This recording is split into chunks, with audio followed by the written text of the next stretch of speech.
வணக்கம். நாளை நடைபெறவிருக்கும் மாணவர்களுக்கான வெற்றி நிச்சயம் மற்றும் கல்வி வழிகாட்டல் கருத்தரங்கில் பங்கேற்று சிறப்பிக்க உள்ள அனைத்து அரசியல் கட்சி பிரமுகர்கள், கல்வியாளர்கள், கல்லூரி முதல்வர்கள் மற்றும் ஆண்கள் மேல்நிலைப் பள்ளியில் பயின்று உயர் பதவியில் உள்ளவர்கள் இந்த கருத்தரங்கை சிறப்பிக்க உள்ளார்கள். மேலும் மாணவர்களுக்காக போக்குவரத்து, பேருந்து வசதி பாதுகாப்பில் ஆண், பெண் இருபால் காவலர்களும் இதில் பங்கேற்க உள்ளார்கள். மேலும் இந்த கருத்தரங்கில் பங்கேற்கும் மாணவர்களுக்கு காலையில் தண்ணீர், பிஸ்கெட் மற்றும் தேநீரும் பிறகு மதிய உணவும் வழங்கப்படும்.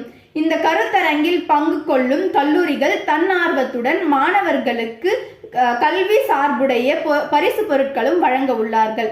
எனவே அனைத்து மாணவர்களையும் இந்த அரிய வாய்ப்பை பயன்படுத்தி கொள்ளுமாறு அன்புடன் வருக வருக என வரவேற்கிறோம். இப்படிக்கு உதவும் கரங்கள் 2022 அறக்கட்டளை பொதட்டூர்பேட்டை. இங்கனம் உங்கள் அன்பிற்கினிய தமிழ் தோழி இளம் நாவலர் டில்லிராணி. நன்றி, வணக்கம்.